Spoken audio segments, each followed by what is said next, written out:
it. Charot. Wait.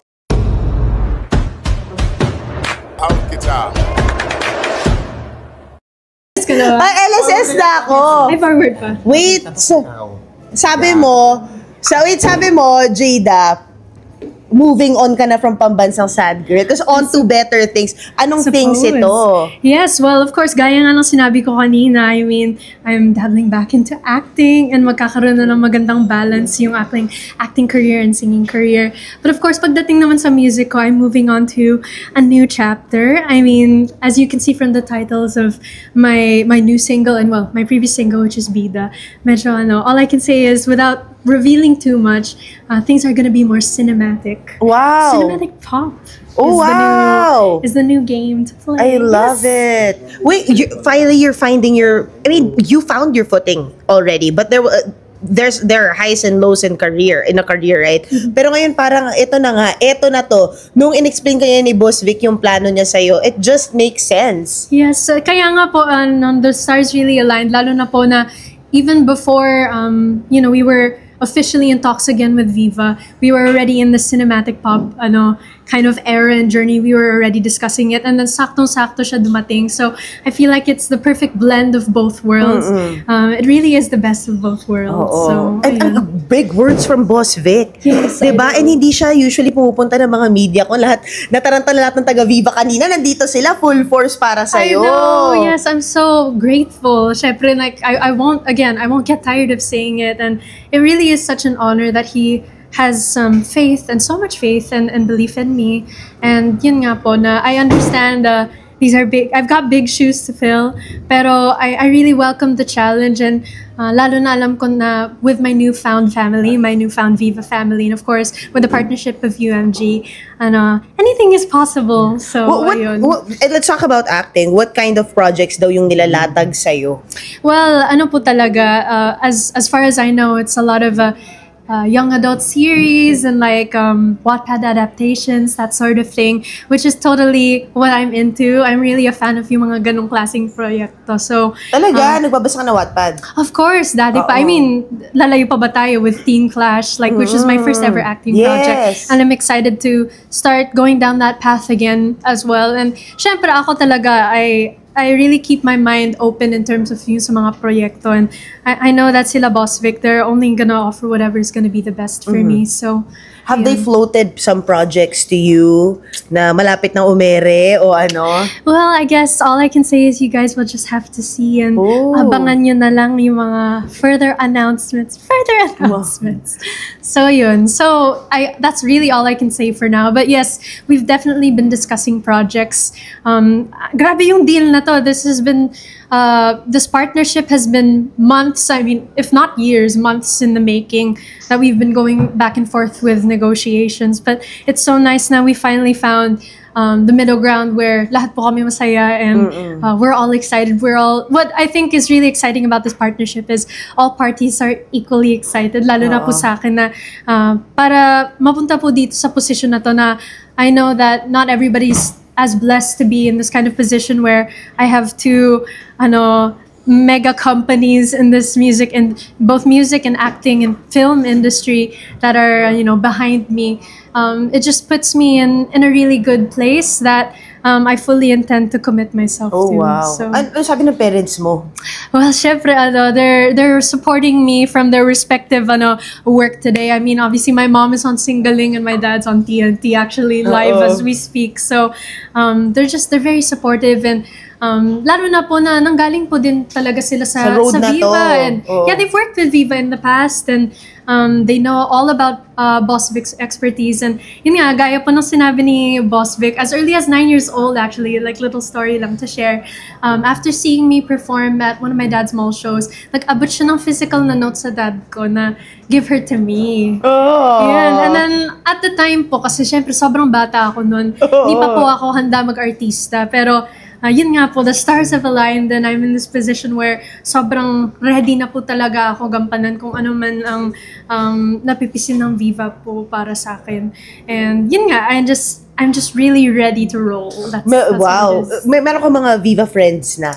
Right now, well, syempre, lalayo pa ba tayo ang aking mga friends from Cup of Joe and the Juans and some members of Alamat, like sila Jao and sila Mo. So, I haven't gotten the chance to speak with them na, they would talk about being part of Viva and things like that. But I never really revealed that I was in talks with Viva just yet. So, I feel like after today, magdi-DM na yung mga yun sa akin, sasabihin, you're part of the family nga pala. So, ayun.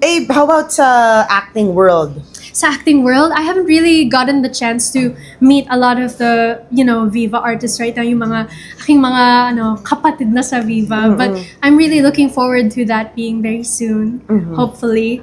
And I'm just excited to work with different people. This is a new community, and I really acknowledge that. Actually, bago nga po yung araw na to, I was really thinking of it, wow, I'm gonna have a new family, a new community, new people to learn from, and new friends. So, ayun. Jada, you're composing your own songs, diba? Oh, yes. So, paano?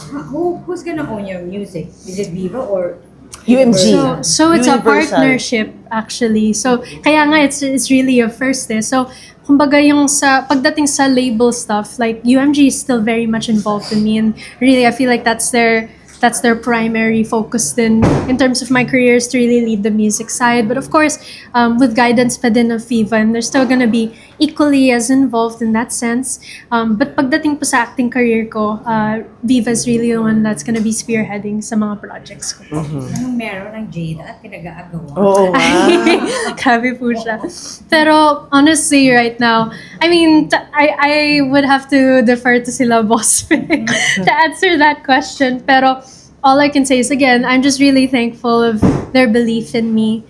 And, I fully intend nga na I want to make them proud, and I want to do my best with whatever projects that will be given With to me. regards to the acting and Jada, Yes. kasi kumbaga before you are paired with a love team, ikaw ba gusto mo mas makilala ka na solo artist na pwedeng i-partner in different partner, or gusto mo lang ng love team, one love team that you want to work with? Ako po, kasi in-acknowledge ko din po talaga kung gaano kalaki yung mga love team po dito sa bansa na to.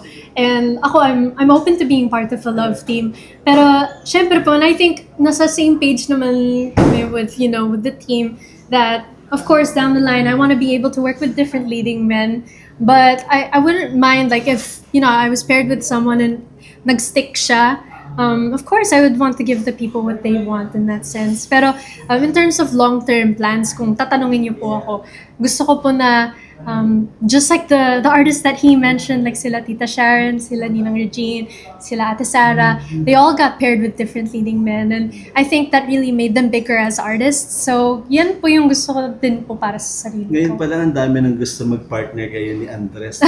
Anong masasabi mo rin? Excited sila to work na makatrabaho kayong dalawa? Well, obviously, I'm really flattered na they would think of us in that light, or they would think that we have, chemistry, or we could work well together. And ako talaga, if given the opportunity, I would definitely be open to working with him. I think that would be very exciting, and lalo na we're both under Viva, and knowing Viva's expertise with their projects right now, grabe, patok na patok yung mga projects nila. I can only imagine that it would be a really amazing experience. So, Nalit pa na ba siya personally? no, I actually Not haven't met yet. him yet.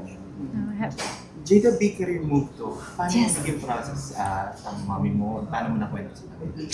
So, ano po talaga, di ba, gaya po nung sinabi ko po, almost 12 years ba yung sinabi? 12 years in the making from when I was 9. But yeah, so, from that time, I guess there was a certain point na we never really got to speak with Viva again, only until late last year, when Boss Vic actually called for the meeting, and he expressed na, it just came at a perfect time na I was also looking to expand myself again and, go back into acting. And at first, that was really kind of, I went into the meeting with an open mind, pero when he did say that, I'm really interested in managing you in your career, and yun nga po yung, kumbaga yung paniniwala niya po sa akin, hindi pa yung nagbabago mula noon. Nung sinabi niya po yun, it was kind of, and my parents were in that meeting as well. So, from the very beginning, aware po sila. And, I think, parang unanimous naman po yun sa aming tatlo na this is a really, really good career move, and it's a really good position to be in, lalo na po given that Boss Vic's, interest and he's really excited to leave his magic wand in that sense. And so yun, so all of us, lahat po kami na natuwa. Of course, it was a long process of negotiations. Lalo na po kasi this is a first kasi nagpartner ang UMG and Viva. So it's a really big thing. Kaya ang daming moving parts, and I want to take this opportunity, syempre magpasalamat din sa aking UMG family na ano po talaga, they want the best for me and they want me to grow, which is why pumayag din sila na makipag-partner sa Viva. And syempre to Viva as well, opened na makipag-partner din sa UMG. I'm just really grateful na ako po yung naging tulay po dun para sa partnership na yun. Pero All the Jada, best. part ka ba ng Star Magic before? Yes, I was. Paano na yung deal? Partnership ba siya? Or Oh, the totally Star moved on? Magic is no longer involved with me. Ever since 2023, I was fully with UMG. And then, yun nga, ever since this year. That was your press con in Quezon City, right? Yes. Cinema 76. Oh, so that one was with UMG still, just Oh. UMG. So that was for my album Sad Girl Hours. Yung partnership ko with Star Magic began in 2021. Pandemic pa yun. So naalala ko pa nga Tagal na. yung press con ko nun. It was on Zoom. Yes. Yeah, and actually I met a lot of you there. So it's just so nice na, syempre, thank you guys for being here at every step of my career. So, Pero Jada, sa career move mo, syempre may mga naiwang kong friends doon sa Star Magic. yes. Are you still with close Contact with them? with Oo naman po. Lalo na po yung mga nakasama ko po sa Teen Clash. Sila Gail, sila Fana.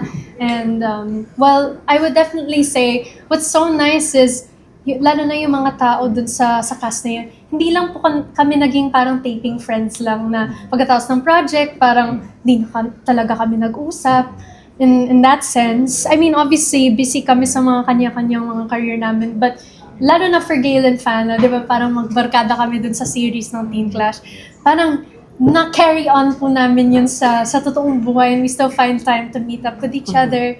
And it's just so nice na despite being part of different management teams, we can still be friends. And, that doesn't change anything pagdating sa friendship. And natutuwa din po ako na ever since nung Sunday po, nung lumabas po yung social media post, nag-DM po sila sa akin. Na parang, oh my gosh, ito na. Because like, for example, like si Gail, like I had mentioned to her na I was joining Viva.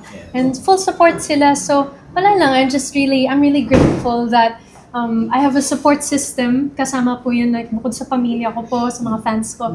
Even my friends are supportive of this career move. So, Nice. Yes. Jada, ayan, may phone-in question daw, yung love life mo. my love life. Oo, well, kamusta? Sa ngayon po, I mean, masaya ang puso ko ngayon in the sense na I'm not looking for anything right now. I'm pretty dedicated to my career. I mean, regardless po, even if I have someone or not, I remain fully committed sa career ko po. Lalo na po kasi given, Boss Vic's trust in me, like I definitely, ayoko pong sayangin po yun. But yeah, I'm really grateful for the people that I have in my life right now. That's really all I can say. Malay mo, taga-Viva. Let's see. Yeah. Alright, thank you. Thank you so We'll just much. get some B-roll. Yes po.